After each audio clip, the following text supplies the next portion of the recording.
They say it began in peace, an age of clean skies, quiet progress, and purpose, until the truth, long buried beneath our feet, began to stir. They came from the soil, not with malice, not with fire, but with the stillness of something ancient waking. Spores. So small, they drifted unnoticed. First, minds began to fray, like thread pulled too tight. Memories flickered. Language slipped. Laughter turned to a wet, gurgling chant.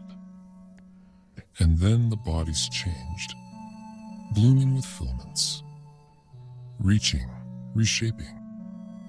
We thought it was a plague, a mutation. But now I know. The spores were a whisper, a greeting, the first breath of the shape that waits. We were desperate for a cure. So we built a machine, a device to split the silence between atoms. We studied the patterns in static, the missed beats in thought. And there, beneath the data, we found him, and he found us. The sky, it didn't shatter, it peeled, as though the world were paper and reality just ink. And he arrived, the shape that waits. For 3 minutes and 40 seconds, the earth held its breath. No wind, no birds, no crying children, just a silence so complete it scraped against the soul. But we didn't scream, we wept, like lost children finally hearing their mother's voice again, because it didn't feel like invasion.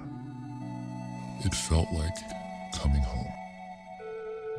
The spores were not the first touch. They were the echo of his hunger. He fed not on flesh, but on recognition. Each time a mind glimpsed the pattern behind the static, he grew. Not in this world, but in the negative shape of it. I was once a scientist. Now I am his inquisitor. I spread understanding like ash. I whisper truths that should never be spoken. I simply plant the seed of doubt, of absence, of him. And when they look too long into the spaces between thoughts, they see it too. You cannot unsee the shape that waits. You cannot unknow the silence. You cannot name what was never meant to be named. But if you feel it now, that cold breath behind your thoughts, that pause you can't explain, then it's already too late. You are known. You are seen. You are his.